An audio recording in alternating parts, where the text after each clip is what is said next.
to Fido Live number 104. And if you are seeing this, then we have not had any of those technical issues that we had last week. I tried to record this show 3 times last week. Trouble all the way. All right, let's go over what we've already done. I think we're like a week and a half ahead. That's a little bit of organization going here. You'd think that the cartoonist would have been pre-organized, but you're asking too much from me there. 12, 11, 10. Okay. These are already done. This is tomorrow, Monday the 8th of July. Felicia sitting there on Bo's stomach. Cats bring happiness to people's lives. Go away. Dito, sleeping on his floor. Cats bring happiness to people's lives. Bring happiness somewhere else. And she's on the back porch. What are you doing out here? I'm bringing happiness to people's lives. I like how her chest all swells up when she says that. All right, there is Monday. That's somewhere out of the way. Here is Tuesday. Dino, Fido, and Felicia sitting happily on the couch. I'm so happy you two are getting along. And they look at each other, fists curl, and they start fighting. You did that on purpose. It's been too quiet around here. All right, there's Tuesday. Wednesday, it's just been finished inking. Just going to do some erasures and then we'll film it. Fido's on an old-fashioned phone. Perhaps you've seen these. I got these twisty curves. In fact, I've got one on the wall over there. Need I bring it up to show people what these phones actually used to look like? Because I don't think the audience has ever seen it before.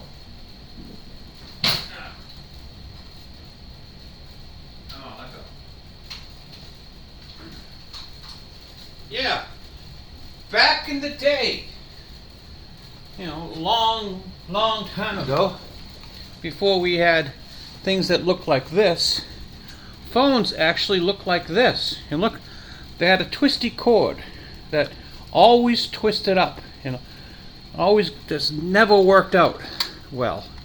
But when you picked it up, you actually heard something that was called a dial tone. You were like, I bet people haven't heard dial tones in years. Oh yeah, there's my wall phone. Doesn't work, but hey, I got one. All right, so Fido's on one of these old phones with the cords. You want to speak to the head of the household? And Felicia pops up. That would be me. You just got here. What makes you the head of the household? I'm the cat. Hello. And Fido walks away. You gave that up easy. I don't want to talk to a telemarketer. Why no, I'm not happy with my car insurance. And you get to see what the phone looks like. See that? Wow. Long time ago. Alright, here is the Thursday.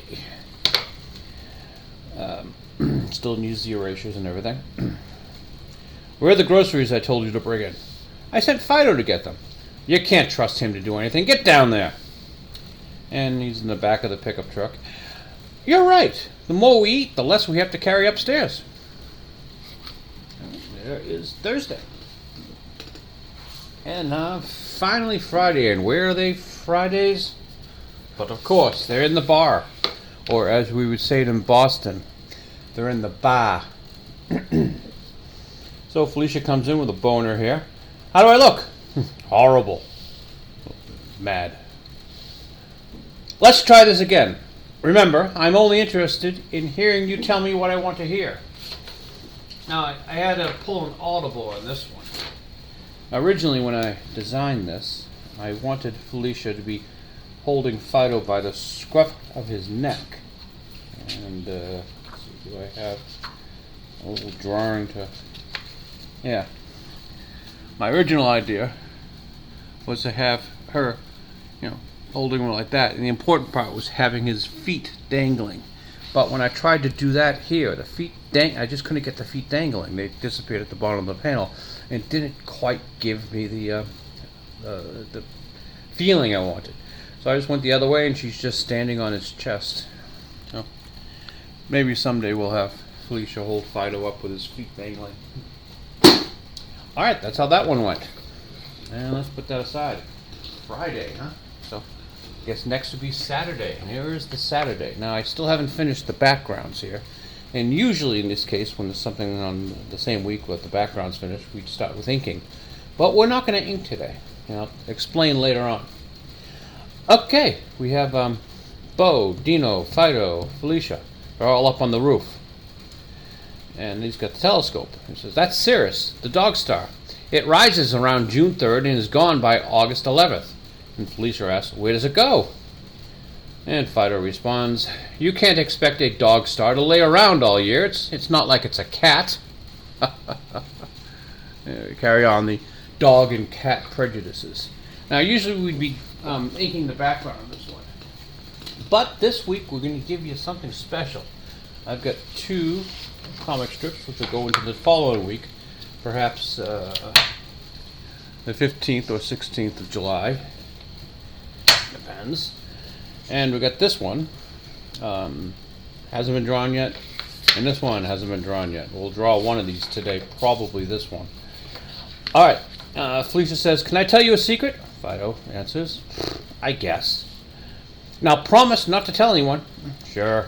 And she whispers in his ear, "Now don't tell anybody." And Fido's looking frightened, shocked, disgusted, whatever. It's all in the cartooning for this one. "I don't even want to know." And this is the one that we're probably going to be penciling today. See, we're penciling today. We haven't done that in a while. Bo's coming in through the apartment door. "I'm home." And he approaches the dog and cat, who are lounging on the couch, completely ignoring his existence. "Yes, I have returned home. I hope you two didn't miss me too much." And Fido asks, "What'd you bring me?" "If I brought you something, would you be excited to see me?" And Fido says, "Depends on what you bring." So what we're going to do is pencil this one. Now, usually I pencil with a Dixon Ticonderoga. But as you can see, with the lettering here, it's done with Dixon, you can't read it on the camera. But if I were to do it with a Blackwing pencil, it's darker, you'll be able to see it better on the camera. So perhaps you'll have a chance to see how the penciling is done. Now, I never pencil with the Blackwing because it's too difficult to erase. But, oh well, that's what we're going to do today. Let me find my glove. As you all know, cartoonists are the dirtiest, filthiest creatures on the face of this planet, and I must wear this glove in order not to pass my filth from my hands onto this pristine, clean piece of paper. I also need to put down a piece of paper because I'm likely to smudge what's there. And usually, yeah, I guess I could use a blank sheet of paper, but why do that when I can do this bit? So, Danny Trejo gets into a fight at a 4th of July parade. Okay, now, Danny Trejo is a rather recognizable character. Hey, Irving, camera 1, I'm going to have you zoom in here a little bit, okay? There we go. There's Danny and his lowrider. It's a lowrider because you can see the wheels are there. Someone threw a water balloon at his window. So let's do a cartoonist representation of a water balloon being tossed onto his window. The Danny Trejo, actor, author, and restaurateur. I didn't know he wrote anything. I didn't know he could write. Okay, so Danny is upset in his powder blue convertible lowrider that was attacked by a water balloon. So he immediately goes out into the crowd, and Danny is assaulted by yet a second water balloon. Now, this is Mr. Trejo here. I'm going to put his name on his back of his shirt. There's Danny. Now, what you can't see, his friend Mario, all we got here is just his shorts and his chain from his wallet. So I'm just going to put a little M here, because Mario's the one that we're going to follow here. And we might need to follow this guy and this woman. Now, look at the smile on this woman's face as she's taking this photo of Danny being smashed by a water balloon. And a few of these other people, I assume, are Danny's bodyguards and such. But You, you son of a bitch, you do not throw a water balloon at my Chevy. I am Machete. You do not hit me with a water balloon. So Danny starts swinging punches, and his first punch kind of misses the guy, and he's like low on a curb. That's the curb here, and loses his balance and falls down. Now, I need to point out a few things here in the background. The folks who threw the water balloon are strategically placed right in front of the liquor store. So that should tell you something about the condition of these people throwing water balloons. I'm also shocked by how many incredibly fat people there are, but whatever. We see here, right here is Mario. Remember I picked him out earlier? You can tell him because he has the shorts and the bald head. Danny is already on the ground here for the second time because his first punch, when he swung, he overcorrected, lost his balance, and fell. Then he stumbled up and grabbed a folding chair and threw it into the crowd. Now, there are children in this crowd, there are women in this crowd, but there are also drunken rednecks who are yelling at him and throwing water balloons at him. So things get worse. Here is our friend Mario. Remember the shorts and the black ball? And I think this guy who's throwing this haymaker punch right here is that guy right there. Maybe, maybe not. This guy looks smaller now than I'm looking at it. It's a darker shirt. So maybe it's not that guy. But anyway, this little guy throws a haymaker at Mario that knocks Mario on his ass. There we go. There's Mario on his ass. Meanwhile, Danny is still discussing things, the proper use of water balloons with the crowd. He's now back here. I think that's Danny right there. And again, when Mario turns up on the ground, some of Danny's people have gotten between him. That's one of Danny's people right there. We'll call it a DP. And Danny's behind here. But Mario is on his ass on the ground. Now, Mario, we find out, got a bloody eye from this whole mess, and Mario turns up on the actual TMZ interview with Danny Trejo to talk about how they were disrespected. You son of a bitch, you do not throw a water balloon at my Chevy. So that's how Danny Trejo spent the 4th of July.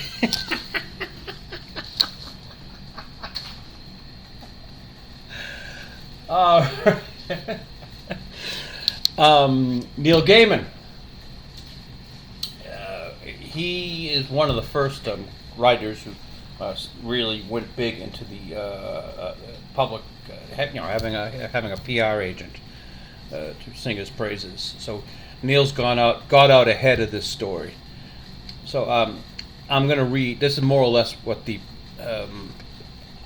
official version of Neil's story is. Neil Gaiman has been accused of sexual assault by 2 women with whom he was in a consensual relationships. Okay, that's not a grammatically correct sentence, but we're going to carry on. Gaiman denies these allegations and is currently the subject of a police complaint in New Zealand, according to an investigator by Tortoise Media. Doesn't really matter. All right, I think Tortoise Media has probably been hired by his publicist. Okay.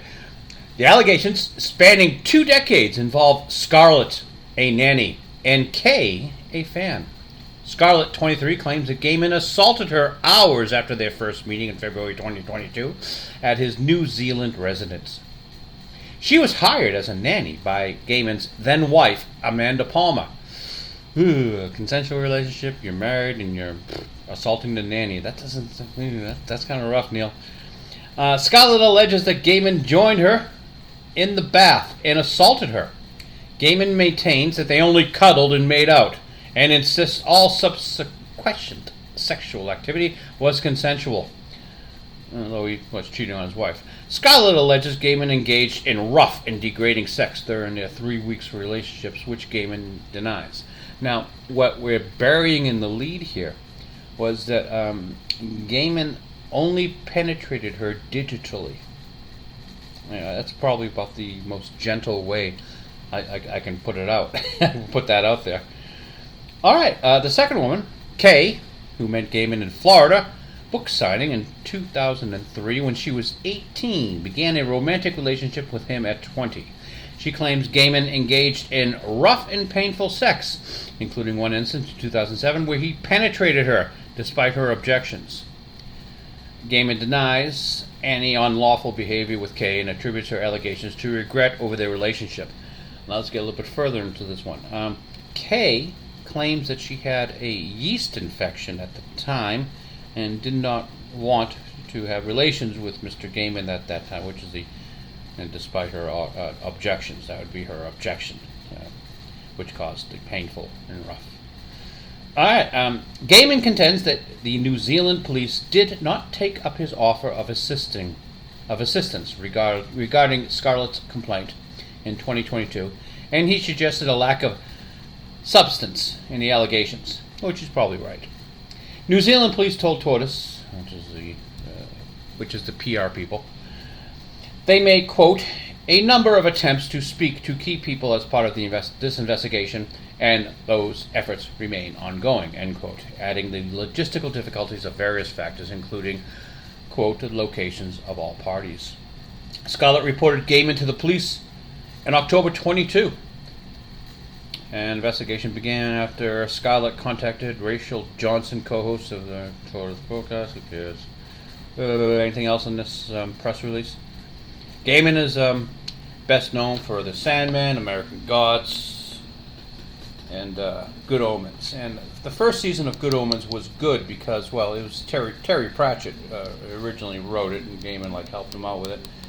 And the second season was all Gaiman, and he turned it all gay. Don't know what he was thinking. But anyway, Gaiman's trying to get out ahead of the story. I don't see anything coming of this. Gaiman's not going to get Me Too'd on this, even though he's pretty odious and wants to Me Too everyone else. So, getting into this ugly stuff. This is a Toronto police, their Pride car. I guess for the month of June, they made a Pride mobile. Now, a guy called TonyX2 on Twitter, drove up next to one of these police cars, and you can go to Twitter to see the video, and he asks, "Are you guys really the police, or do you just identify as them?"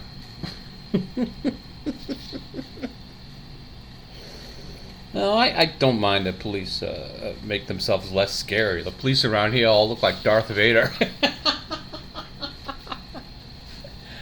Well, hey, what would an evening be without the wonderful world of Disney? Everyone remember Kathleen Kennedy? Well, her latest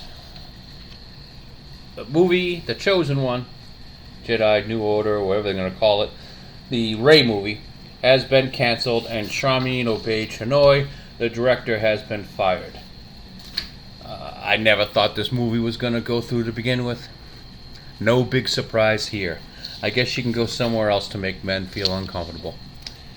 Go back to India. All right, and this is the acolyte this week, and I guess our main villain got all hunky and stripped down naked and got into the water.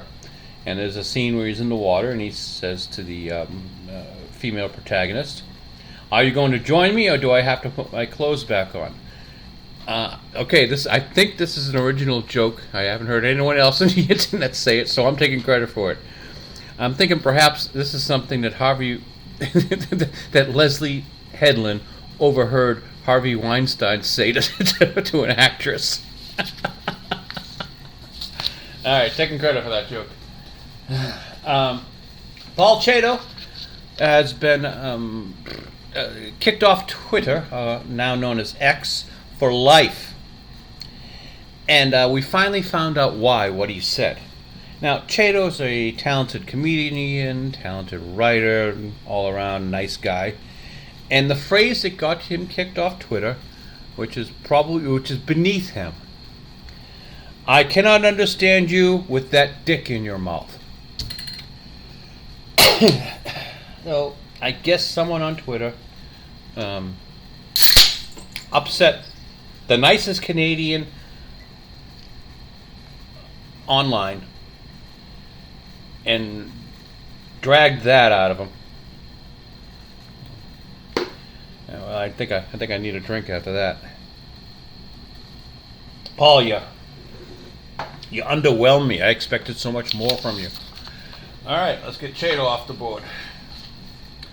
Everyone remember last week we showed the new Superman suit, which is interesting. And now the new news here about Superman is its budget. Superman Legacy is going to cost $364 million, which means they need to make about $700-800 million to break even. They need this thing to make $1 billion to make a profit. Not if you're not going to let Superman rescue Lois.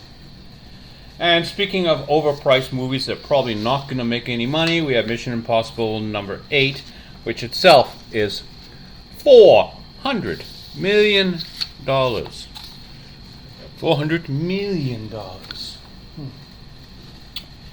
Yeah. All right. Now, I've been on Netflix, and they have Axel, whatever, the Beverly Hills Cop sequel with elderly Eddie Murphy and elderly everyone else. I've been hearing online people saying, "Wow, black don't crack. Eddie looks great." No, Eddie doesn't look great. He looks a little bit doughy, and I have a few scenes where he's going to run, and they cut away really quickly, but you can see he's like, he looks like a 50 or 60-year-old man trying to run. And I printed out this because we have, of course, everyone recognize Eddie Murphy. That's Branson Pinchot. Remember him from Bosom Buddies? No, Brothers, something like that. Pinchot. In the original Eddie Beverly Hills Cop, he played like a guy running a buffet in like the Beverly Hills Hotel or something like that. And he gives Eddie, I think he's even the one who gives Eddie the banana that he shoves up the tailpipe. Now he's in a successful real estate seller. What's the word we're looking for? Broker, market. He's in real estate. Driving around a Rolls Royce here. In the backseat here, we have Eddie Murphy's daughter in the film. I'll call her daughter because I don't know her name. And this schmug over here is supposed to be the daughter's ex-boyfriend. Really? That woman used to date that guy. Yeah, only in Hollywood fiction. So, the movie was worthwhile, and it's shocking that Netflix left so much money on the table, because this thing could have gone to theaters. They could have made a little bit of extra money, but it's gone to Netflix to die, which is sad. Eddie does all his usual stuff, but in the opening sequence, he's driving like a shitty 70s Chevy Nova. And you'll remember he had a shitty 70s Chevy Nova in the first film, but like it was all banged up and the door was broken. And the joke was when he dropped it off at the valet, he said, "Take care of this thing. All that shit happened, when it was here last." But this time he's driving that car in pristine condition. It doesn't even look like it's been remodeled. It looks like it's like an original pristine Chevy Nova. He's driving through Detroit, was it? And everyone seems to know him. It's all like "F you, Axel." All the criminals are going on left and right all around him. He's just sort of waving, saying, "I'm going to arrest you," and they're ignoring him. So it opens up. Eddie's gone to a Red Wings hockey game. So he gets to make all the jokes that he brings in his partner to try to help his career. He figures out there's going to be a robbery there. Oh, spoilers! Well, no, not like it really matters to Netflix.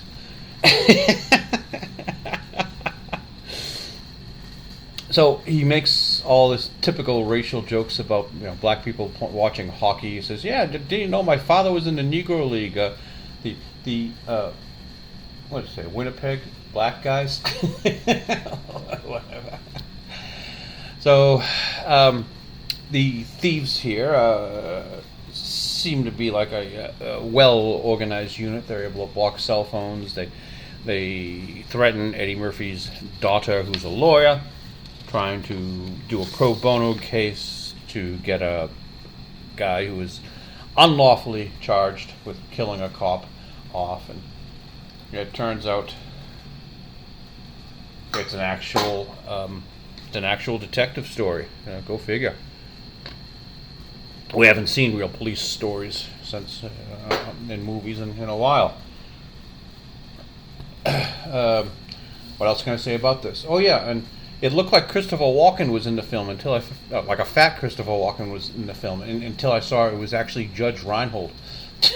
Goes, wow, all these people look horrible.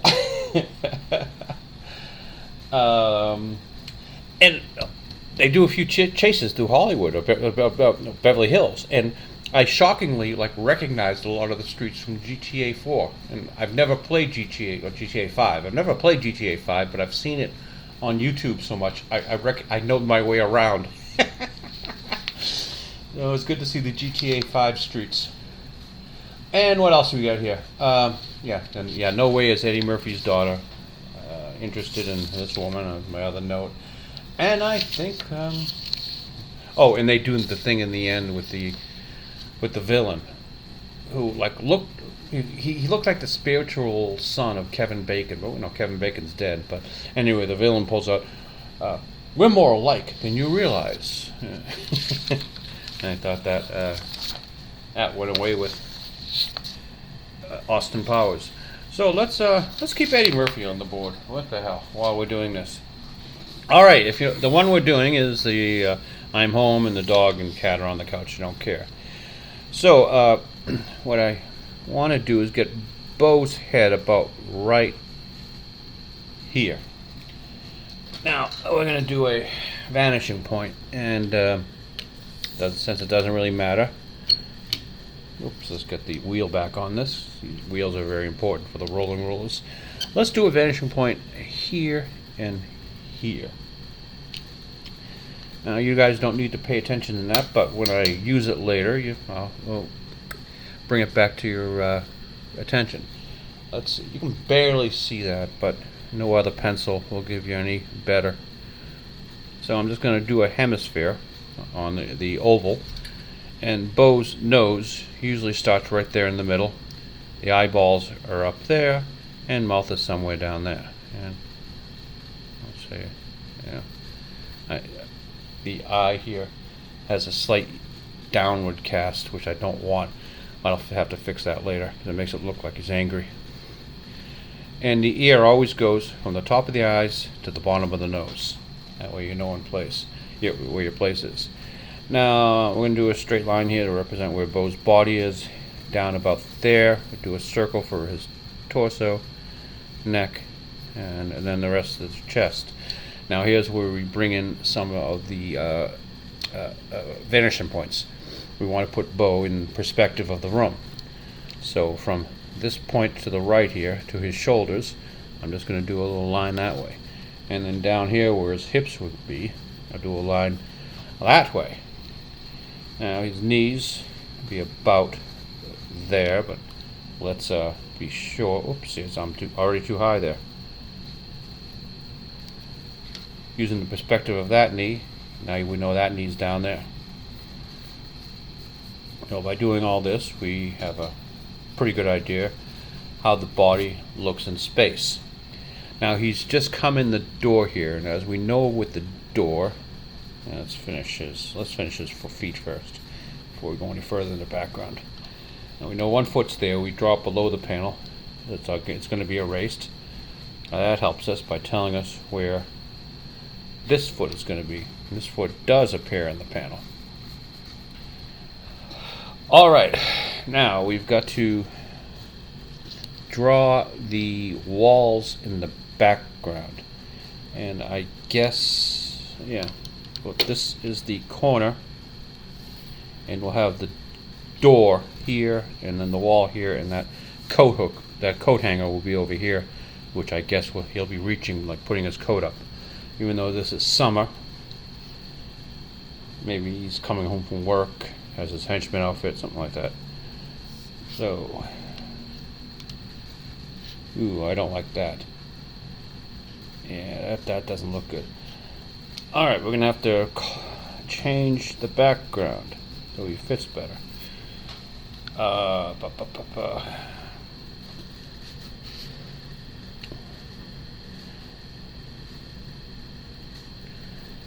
Let's go about right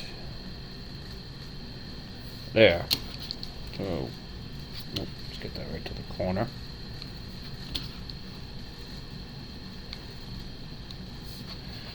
Erase that. So we know the door is about right over here. Call it that. And now the question would be, would the door still be open? I think we need to have the door open because that shows it just came in. But I'm going to work on the coat rack first. It should be about here. What's great about this ruler, it's got a nice flat bottom. When we put it to the bottom of the board, we can get straight lines, vertical lines. Put it down here, we can get horizontal lines, and the wheels on it allow you to have parallel horizontal lines, which works out really well. Now this coat thing has a circular bit on the bottom. Here, let me pull up the reference. Here's our coat rack. It's got this circular thing with these decorative aspects in the bottom. Oh wow, I just recognized. I haven't done these things in the bottom of the coat rack in a long time. And I'm not even looking at my own references lately. Alright, so I'm going to draw a perspective square around this coat rack. That might be too big. I'm going to darken my vanishing point here so I can see it better. That's more like it, so let's bring that in here. We'll get rid of that. Actually, no, well, I'll live with it, see what it looks like. By drawing this square, now I can just cut off the corners and perhaps get a realistic perspective of that circular bit on the bottom of the coat rack.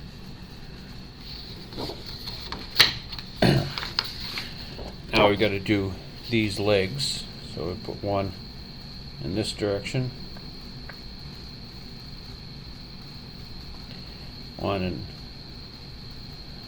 that direction, and we need the perspective here again because let's say that's the bottom of the coat rack. You've got to figure out where that leg goes in there to hit the ground. Then this one have to be up there somewhere, and there's a third one that's in the back that you hardly ever see, blocked by everything else. And well, and what I've been missing are these circular bits in the bottom. How do they work? Oh, they go this way. Yeah. There's a reason why I haven't included those circular bits for the longest time. Alright, we have that bottom part, and there's a separation somewhere in the middle. And about up here, eye level, would be the coat hooks. Draw it in there. Got that in there, and there's the top. Now we can draw a bow reaching up to like that. Probably with a short sleeve shirt on. To hang up whatever it is that he's putting on the coat rack. Let's see the other arm down there. So that's all we see. And he's going for that coat hook. This is the sleeve of the jacket, bottom of the jacket. Okay, let's finish Bo's hair off. Always remember he's got a square jaw. And in and about there would be the bottom of the shirt and the bottom of his pants. I'm going to lightly do in the balloon, the word balloon, I'm home. And let's do the door open. Now, we'll use the vanishing point from this side again to judge where the door is going. Let's see. It feels about right. So it disappears behind him. Actually, all of that is no longer necessary. Now there's a doggy door that we've got to deal with. It's about that high off the ground to about there. Okay, here's the doggy door, and we already said that the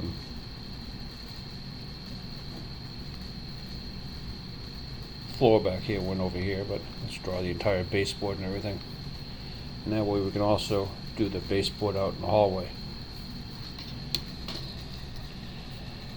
Alright, so I'm home. He's come in.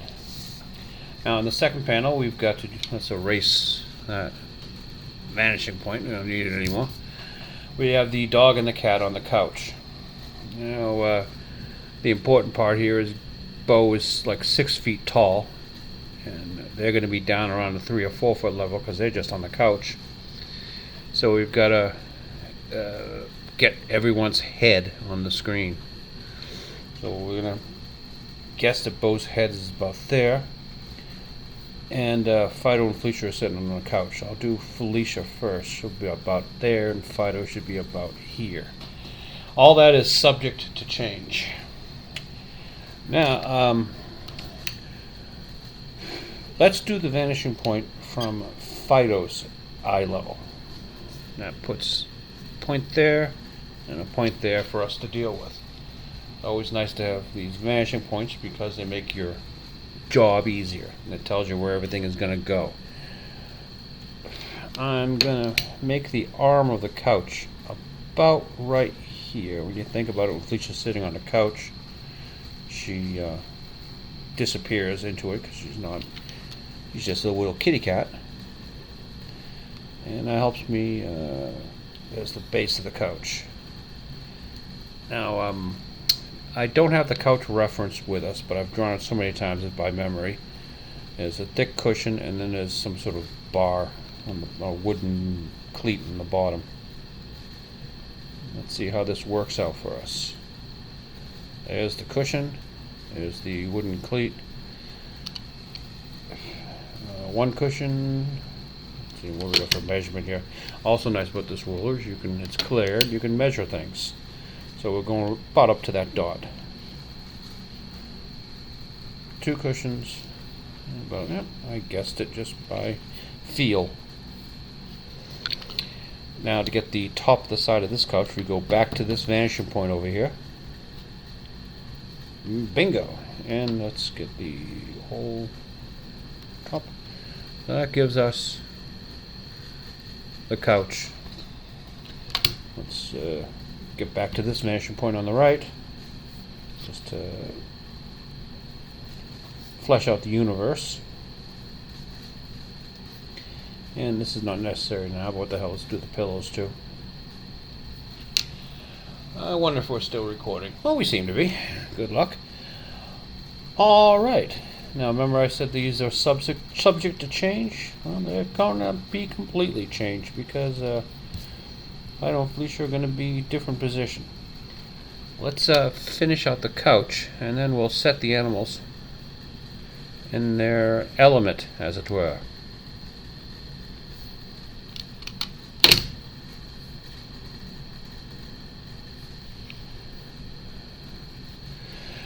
Alright, Felicia, her body's about there. The paws are there.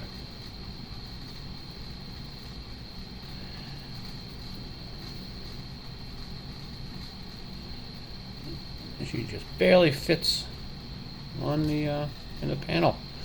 Worked out well, actually.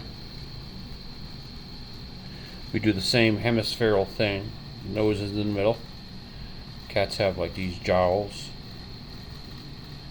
And since she's supremely disinterested, I'll put her eyes at half mast. And the rest of her go off the frame. After maybe a relaxed paw on the arm of the couch. Fido's classical position is usually with his head on the arm of the couch and his body like laying out that way. Because if I have them sitting up here together, they look like they're a couple of lovers on like a love sofa, whatever. It's best if they look like they're doing their own thing. Okay, I can erase that part of the couch. Let's define Fido's head a little bit better here. He's just a circle with a little rectangle up front. That rectangle is his snout. I don't have to do the hemispherical thing on his face because the snout sort of figures everything out. Oh, he's talking here, so mouth has got to be open. Maybe with a smile. That smile might be changed or later, I'm not sure. It's probably funnier if he's treating Bo as poorly as possible. And there we go, there's the "What did you bring me?" Alright, now let's consider the rest of this universe. To the left of this couch there is a table. We're going back to our vanishing point over here. And the height of the top of the table is about right there. Let's not forget that side, that side. Start the table with just the square for the top. We'll judge where the legs are going to go. And there's a stretcher underneath the top, and of course on the bottom there's a shelf. Tapered table legs, and there's always that lamp. It's about right there.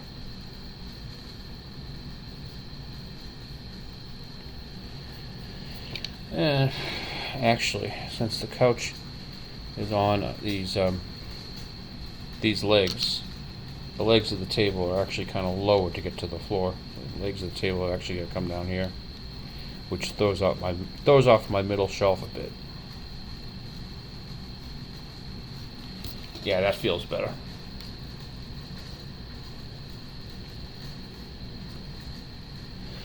Now also, there's another chair over here that's going to mostly be erased because Bo's standing there. But I've got to draw it anyway for whatever little parts come through. So even though all of this is going to be erased, I've got to draw it anyway.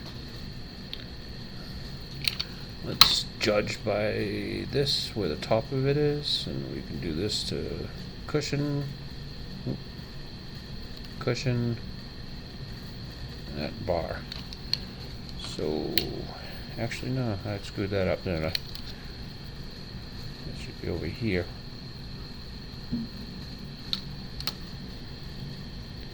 And then cushion.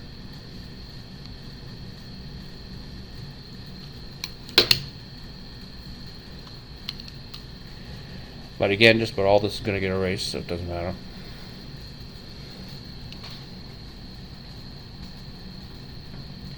Just this part of the chair will probably still poke through.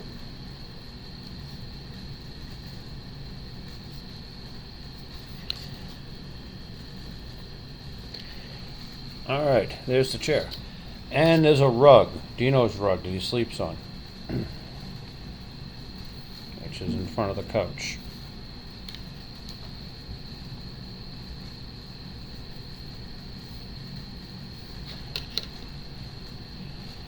Border, and then the internal part.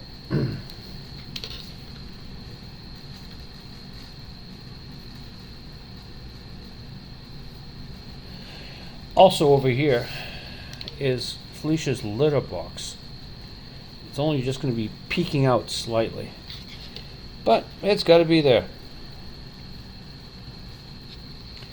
There we go, Felicia's litter box right in there. All right, now we got to draw Bo. Now, I'm just going to do a straight line right here, represent where Bo's body is going to be. And since he's facing them, well, no, I'll do it this way. So this is kind of unrealistic. He's facing toward the camera, where he probably should be facing toward the animals. But I want to draw him this way, and it makes me happy to do so. And why are we here? We're here to make me happy. That's right. Alright, and leg.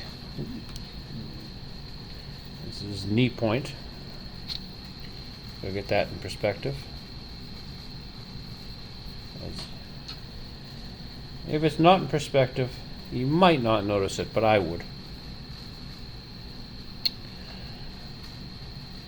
Alright, now remember I said all of that behind, all that couch, that chair was going to be erased? Yep, it is erased, because that's where Bo's body is. But still, that part of the chair peeks out, and that part of the chair peeks out, and it gives you a sort of vermicitude. How's that for a word? Now, I'm going to erase all these lines. He's looking down at them. So I hemisphered the face in that way so he can be looking down. And he's being a little bit sarcastic here. Yes, I have returned home. I hope you two didn't miss me too much. So, sarcasm doesn't play well with animals. They don't get it.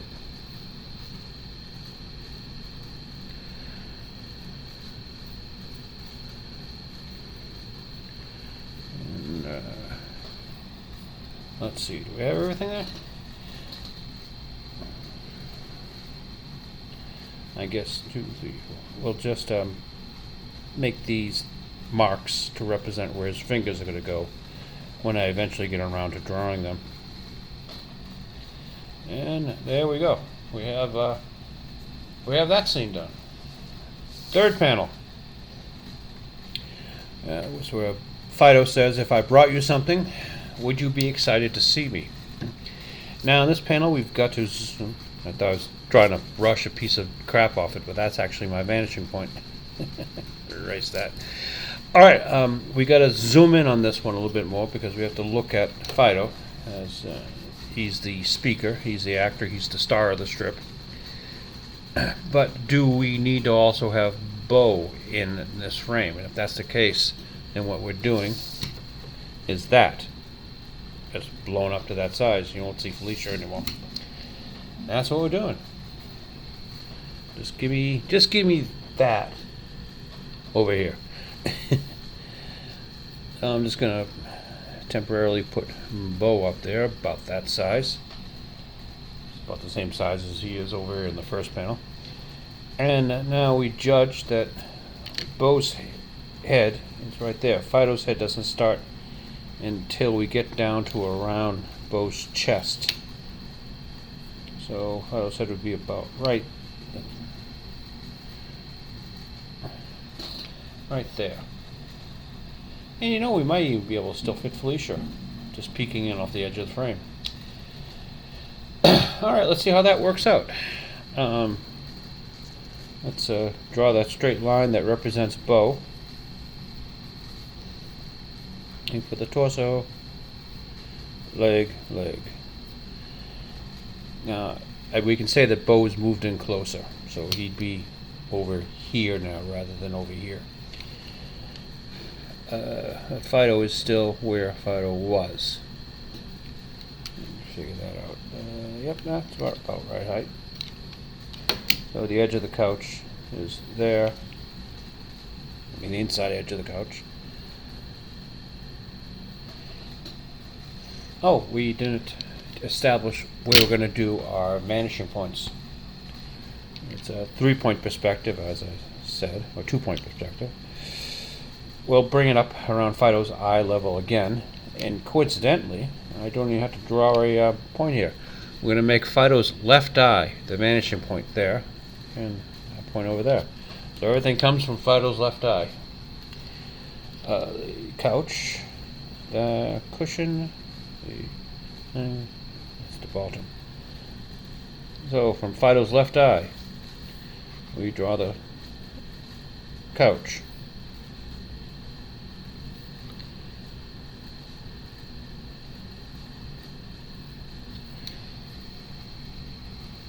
That doesn't feel quite right. And I'm just going to draw the entire couch background now because it makes it easier to figure out where he is.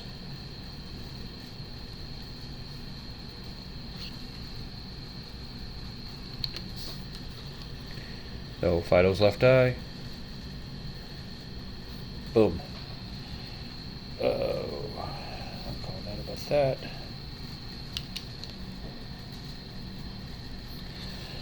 Now let's see, if I were to include Felicia's head in this, as I originally figured we might be able to, she would have had to have moved all the way over here. And that's uncomfortably close to Fido's crotch, which I would never imagine her ever going to. And if I put Fido's head where it is now, it looks as if he had moved, which is not something he's ever going to do. He's still going to be laying about, doing as little as possible.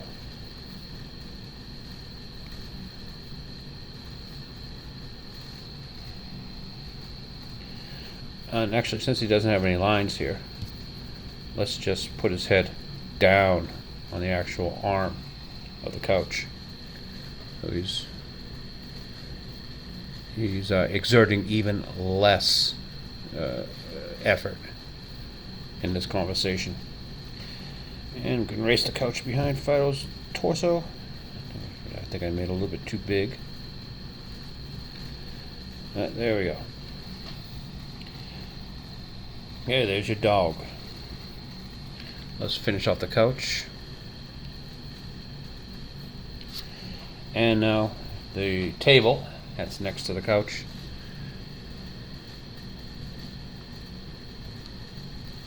About right there.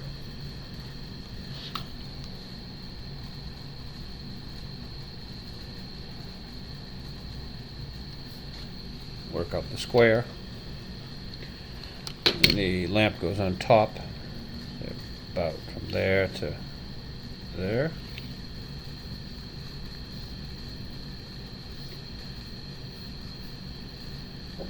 A simple lamp. Now let's finish off the table. Now we don't want to make the same mistake we made last time. This couch is on legs, so it's a little bit higher off the ground. So the table legs go down to there.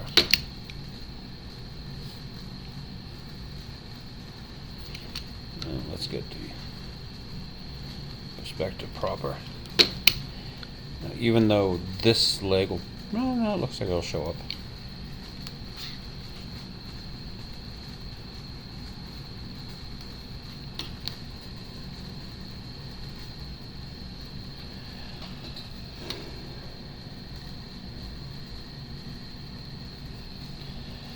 And I guess we still have to draw that chair behind Bo, even though it's not going to survive.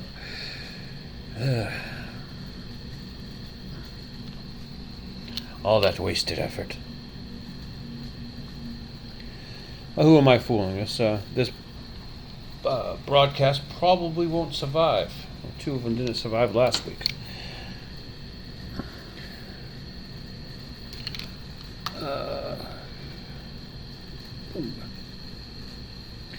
But we haven't done a good old-fashioned Fido rough pencil sketching in quite a few episodes. I think this will be like the first complete rough pencil sketching from a blank sheet of paper. Back in the old days, I'd show you all how I actually cut the paper and laid out all the borders. Those were exciting times. Wow, look how he cuts the paper. Alright, that's gonna be about right there.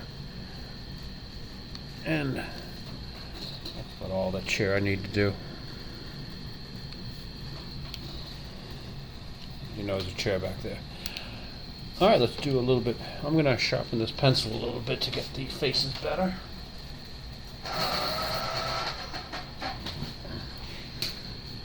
Alright, we don't need that mark anymore. Now, Bo is talking to Fido, so I guess he's going to be looking down, so we'll hemisphere this down.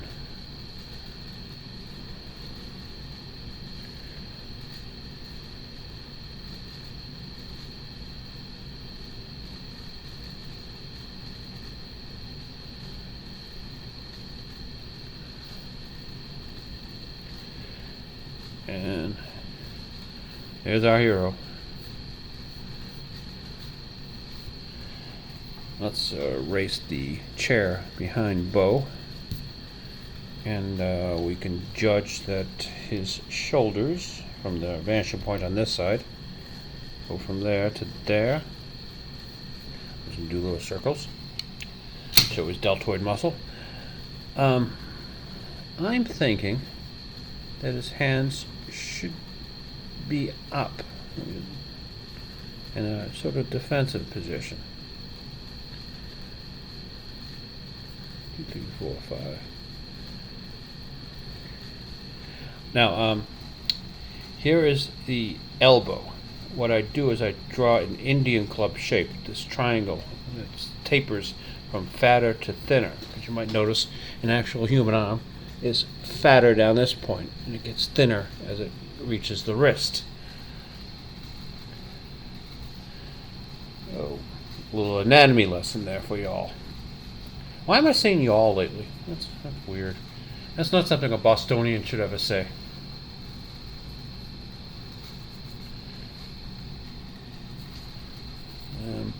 We should be saying, forget about it.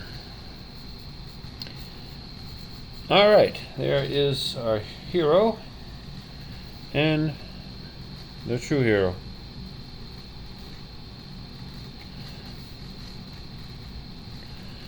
Get his full attention because, well, we are talking about bringing him gifts.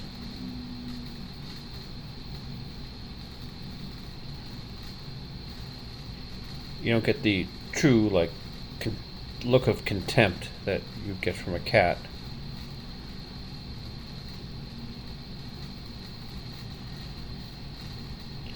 And we're going to shorten Fido's length. I always do this mark here. Those are his hamstring. Her dogs have like a hind leg. All right, there's that one. Final panel. Depends on what you bring. Actually, let me go back to this one. Not necessary, but what the hell.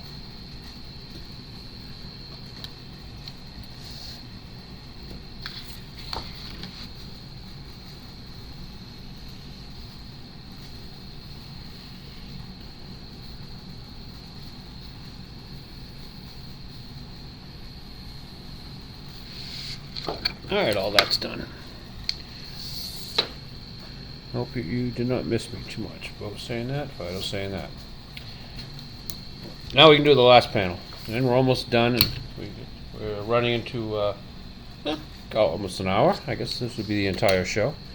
Let's bring Eddie Murphy back up here to... Actually, we don't need Eddie Murphy anymore. Thank you for your service, Eddie. You can sit the rest of this out. I guess I'd like to get Felicia back in this. Why don't we not plan out where the humans are going to go? I'm just going to draw the room, and we'll do it from a high point of view. Yeah, that way you guys get to see what a bird's eye view looks like. I'm going to bring the rolling ruler all the way up here into the words. Make a mark over here and a mark just under that T in brought. The edge of the couch is about right there, and we'll draw this line going in this direction. That is the bottom of the couch. Go further here. I'm going to judge that the size is about that. That's a little bit small. Don't want to get too much into my signature here. I always do the signature up the side there. What do you think? Does that sort of look like a couch? Yeah, it might work. Cushion, a piece of wood. And now when we do our perspective lines, hopefully you can start to see that we're looking down on the couch. The cushion.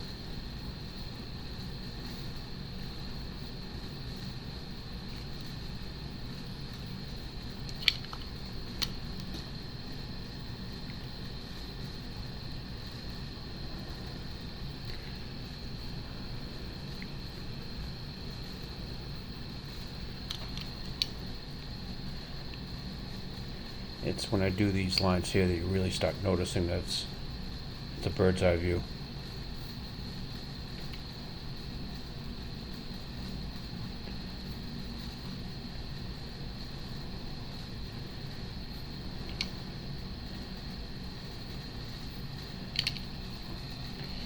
That feels much too tall here. Let's bring this down.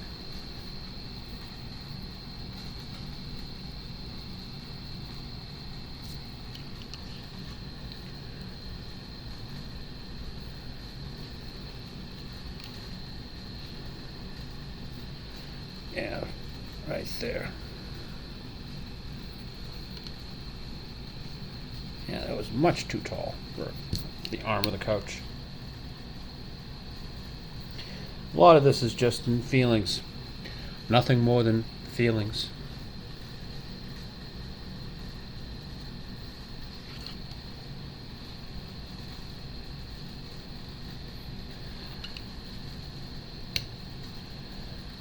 Okay, maybe now you can see that the couch is being looked down from a high height.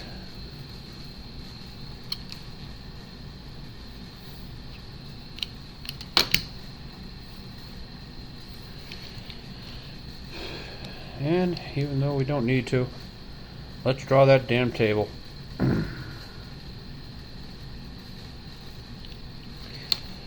And as the couch has legs,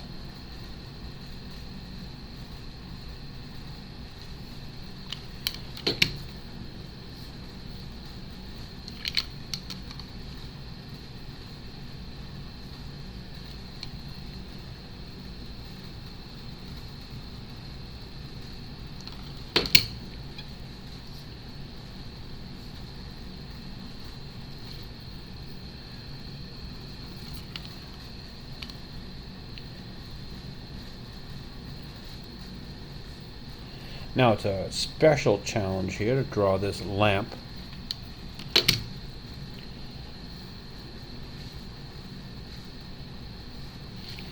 You have to sort of make it feel like it's sitting on that table.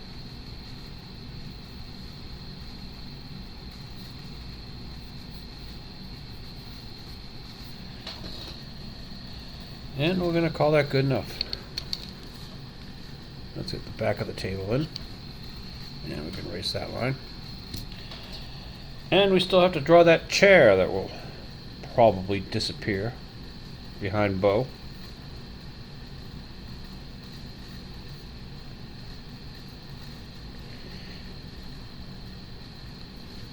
And yes, I know I complain every week that half of the stuff I draw I have to erase anyway. It doesn't really matter.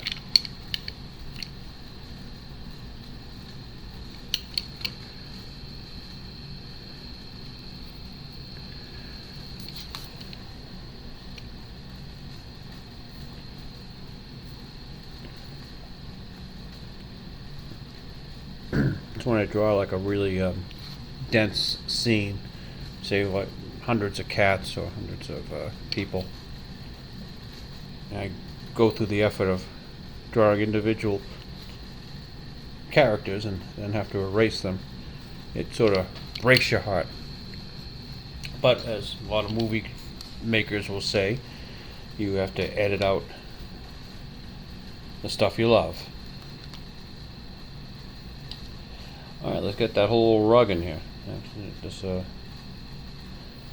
bird's eye view is going to show us just about the entire rug.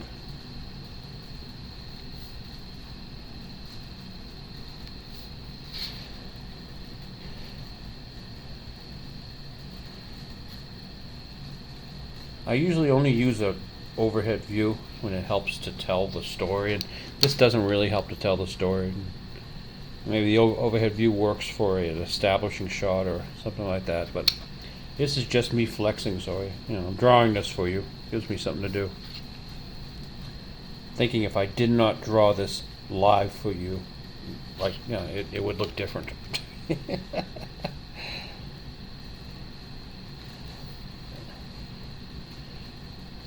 But this is a proof in a court of law that I am the guy who draws this comic strip. Alright, there is the couch. There is the room. Now we got to put our characters in here. Fido will keep his head on the couch. Depends on what you bring me. He's the guy who delivers the punchline. Get rid of the bottom of that lamp. And his torso is about right here. Leg. Paw. Foot paw. What do they call it? Dog's foot paw. The way the character is designed, he might as well be a small human.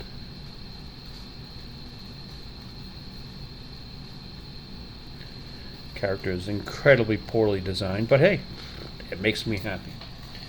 He's got the T-Rex problems in that his hands won't reach the top of his head.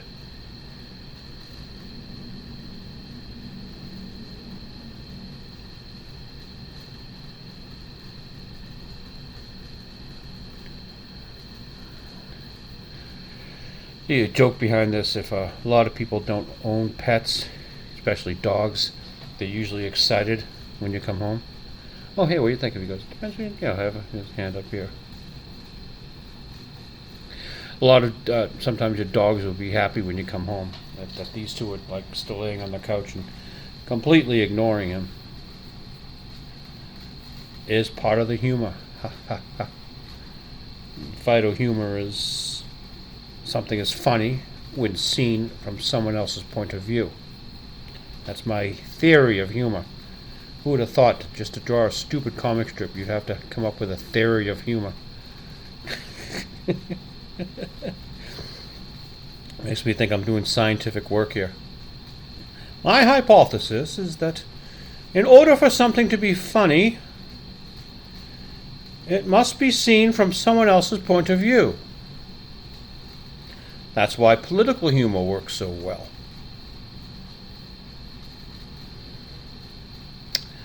Alright, I'm going to just do the word balloon here. Now we've got to get Bo in here. Let's see where he would stand. I guess we see him standing on, pointing off. In the second panel, he's standing on that corner of the carpet. So I'd be right there. So if I put his, he's got to go here. So torso be about right here. Knee. Let's get the vanishing point. It's in here. The perspective here with Bo is going to be very important because seen from above, he's pretty skewed in a strange way. If this foot ends here, look where this foot ends. It's bingo, like way up here. That's just because you're looking down at it. Now his I'm gonna erase that much. And thank God that we have room here we can fit in his head. And we did it. That's where Bo goes. And actually, yeah, that fits him in the world. I think it's time for a beer. Like yet again to the people of St. James Gate Brewery for their creation. Non-sponsored shout out to the people of Guinness.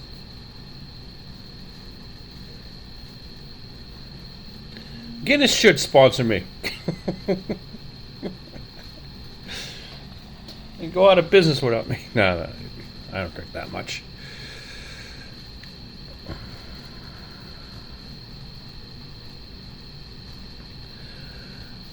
And there's our boy. Don't forget, what makes him is the pointy jaw, because he's a handsome man. And let's even get his shoes in here.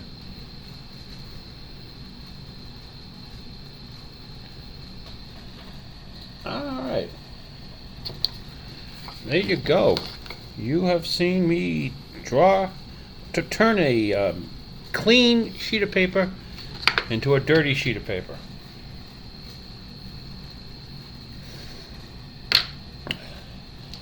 And I guess that's the show. Thank you for visiting Fido Live number 104. Oh, we need a title for this one. I wanted to do something with Danny Trejo. Don't mess with Machete. Hey Danny, why don't you join us again? Where are you? You're up here in this mess somewhere. Danny Trejo. I guess early in his career he was actually like he had a misspent youth. Let's leave it at that. Can I not find Danny Trejo? Oh, here we go. There's Mario with his bloody face. There's Danny's fight. Danny loves a parade. Look at this haymaker this guy is throwing at poor Mario.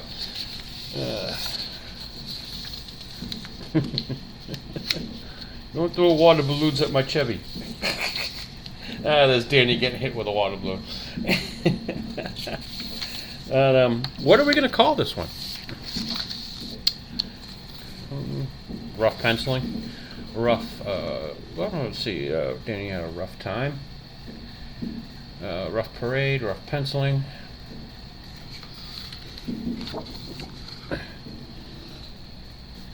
Rough. Yeah, let's call this the rough. Yeah. Danny had a rough time at the parade, and we did rough penciling all day. What the hell? Single phrase. We're calling this rough. Thank you for joining us for this week's Fido live stream. See you next week for number 104. Assuming this one ever actually saves. Goodbye.